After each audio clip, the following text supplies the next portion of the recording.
Hey guys, Stefan here from ProjectLifeMastery.com. In this video, I want to talk to you about how to overcome fear. Now, fear is something that I'm familiar with because I grew up with a lot of it. If you don't know my story, I used to be very shy. I used to have a lot of anxiety, a lot of fear. I was a video gamer, so I just, protect myself from fear just by spending all my time by myself at home in front of the computer where I'd be totally safe. And sure enough, I had goals, I had desires. When I was young in high school, I wanted to meet women and have a girlfriend, things like that. But my fear kept me back. My fear paralyzed me. In fact, I also remember, being in high school, whenever the teacher would call upon me to say something in class, I would just always freak out. I would have a panic. In fact, I remember certain times I would ask to go to the bathroom or excuse myself, or my face would turn red and get embarrassed. I was horrible at public speaking. So I've made an incredible transformation, and to many extents, I've been able to overcome fear. Now, I believe that fear is natural. Fear is something that we all experience, and really, it's hardwired into us as humans, and it's a good thing because fear keeps us alive. Fear is there to keep us safe, to protect us. We need to have a comfort zone in some way because, that's what's kept us for thousands of years running away from dinosaurs and things like that. So the fear is a good thing. However, in certain circumstances, you need to learn how to overcome fear, to use fear to your advantage and not have that fear stop you. There's a great book, Feel the Fear and Do It Anyway. So like it says in the book, we all have fear. You need to feel it, but you still need to do it anyways. You can't let that fear hold you back. You can't let it stop you. So I have a few things to share on this subject that I think could really help you in overcoming fear so that it's not holding you back in your life and you can start to take action and move forward. The first thing I want you to understand is that fear is an emotion. Okay? Fear is an emotion. It's a state. It's an emotional state that we experience. And it's really no different than happiness or anger or frustration or confidence or inner peace or whatever. These are all different emotional states, all different feelings that we experience. And in order to experience certain emotional states, there's a certain pattern that we all experience in our bodies, in our minds, and in our language that basically put us in that state of mind of fear and whatever emotions that we have. If you've studied neurolinguistic programming, which I got my practitioner certification not too long ago, it talks a lot about, you learn a lot about emotional states, emotional patterns, and how we are the ones that are in control of these emotions. A lot of people believe that I feel fear and I feel angry and frustrated and all that because of external sources. We believe that it's because of your boss or it's because of this thing or the recession or the economy, and that's just something that triggers it. However, that fear or those emotions are something that you have 100% control over. You have no control over the outside world, but you have 100% control of your inner world and what things mean. You have 100% control of how you decide to use your body, how you decide to use your focus, and how you decide to use your language. And those are all three things that radically change the ways that we feel. So let me ask you a question right now. If you're in that fearful state, if you have fear or anxiety or however you want to describe it, what's your body like when you have fear? Because we all have a certain pattern, and it's a lot of things are very universal, but for some people it can be a little bit different. But if I were to ask you if you could remember a time in your life where you felt fear, you felt anxiety, you felt scared to do something, maybe it was a goal, a business, public speaking, whatever it is, if you were to ask yourself how were you using your body in that moment, what would it be?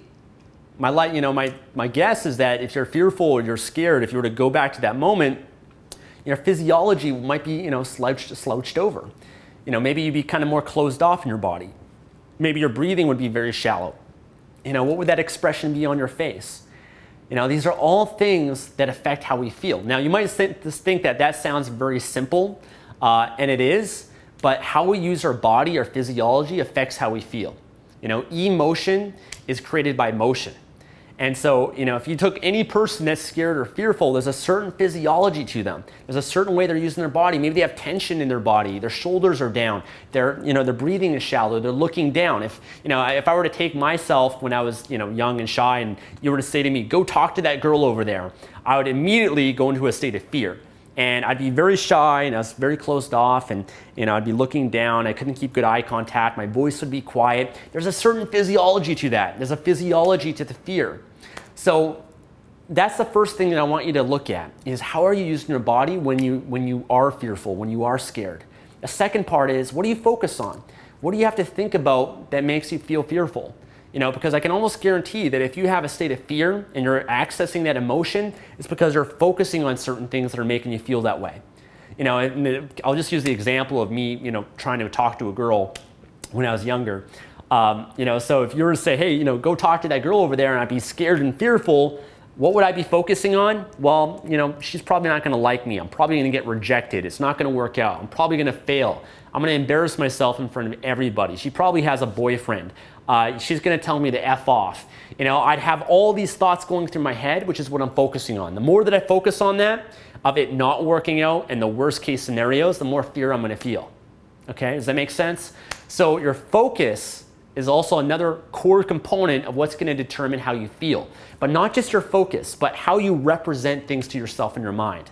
We learn this in neurolinguistic programming, that the images that we make, the size of them, the color, the shape, the distance, all these things that are called submodalities, all amplify or intensify different emotions. Because when you focus on things, you're really just making pictures in your mind. Okay, so what do you focus on? What kind of thoughts and things do you focus on to feel that fear? And the third piece is, what kind of words do you use? What kind of language patterns do you use? What do you say to yourself? Oh, it's not going to work out. She's not going to like me. I'm not good enough for her. All those words, all those phrases also produce different emotions as well. So when you understand that fear is just a pattern, fear is a state, you have total control of that, and you can shift it. You can change it. And so what I'd like to invite you to do, you can maybe listen to me first, but what I'd like to invite you to do is that anytime you notice yourself experiencing that state of fear and you feel those emotions, is to immediately change those three factors that I just mentioned. Okay, so if I were to ask you right now, what's the opposite of fear? Maybe you'd love to experience confidence or certainty in your body. And if I were to ask you, how would you stand or use your body if you felt comfortable, if you felt relaxed, you felt confident and certain, what would that physiology look like? Likely your head would be back, your shoulders up, maybe there'd be a smile on your face, a certain look in your eyes, a way that you're breathing, maybe it's more full. Maybe there's more relaxation in your body, hand gestures, your voice is louder, better eye contact. Again, confidence, certainty, relaxation, there's a certain physiology, there's a certain body language to that also. If you were totally fearless and you're totally confident, what would you be focusing on? What kind of thoughts would you have? Just an example of me trying to go talk to a girl. I'll use that again. I'd probably, if I was confident and relaxed, I'd probably think about, well, she's going to love me. Why wouldn't she want to meet me? Or, I'm going to add value to her. I'm going to make her day better. I'm going to leave her better off for having met me. Or, I'm amazing. I'm good enough. Everybody wants to meet me. So having a different focus, your thoughts and your focus is much, much different when you're in a state of confidence.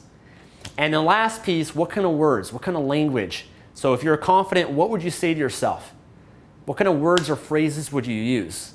It might be, I can do this, or this will work out, or I can make this happen. What is the words and the phrases that will empower you as opposed to the ones that limit you? So those three factors of your state, your emotions, of this pattern, of how you use your body, your focus, and your language, also known as the Triad, which Tony Robbins talks about, as well as in neurolinguistic programming, it's called your emotional triad. What would that be for you if you're confident? And what I suggest for you to overcome this fear is to recognize that you're in control of your state, and you can put yourself in this state in any moment that you want, any moment that you decide. I'm really big into having morning rituals, and every day I put myself into a certain state because I like to condition it so that it becomes part of me. When I was shy and introverted and quiet and fearful, my default state, my default way of being was that. I just walk around every day, there'd be a certain physiology, I'd have the same thoughts, the same focus, and use the same words. And so I just kept, repeating the pattern of feeling the exact same thing. And it wasn't until I broke myself out of that and I decided, I need to proactively get myself in the states that I want to experience every day of confidence and certainty and being comfortable and relaxed, I need to proactively do that so that I can change that baseline state that I experience on a daily basis. And so every day I would just get myself in state. I put on some music, I get myself fired up, I would work on my physiology, my eye contact, my voice, my body language, my focus, my thoughts, affirmations, incantations, everything that I could to condition that state. And sure enough, I became someone that's confident. That confidence, that certainty, that it just became my baseline state. And the fear and the anxiety diminished. It went away. I can still feel it and experience it, but anytime it comes up, I know how to trigger and get myself back into the peak state I want to be in, and I just take action anyways, and I do it. The more that you think about it in your head, the worse that it gets. And so you really need to be, just can't hesitate at all and just go for it. Do it. But change your state first and recognize that. If you catch yourself in a certain environment, just pay attention to your breathing. Pay attention to the way you're using your body. Pay attention to the words, the thoughts, the focus that you're saying to yourself.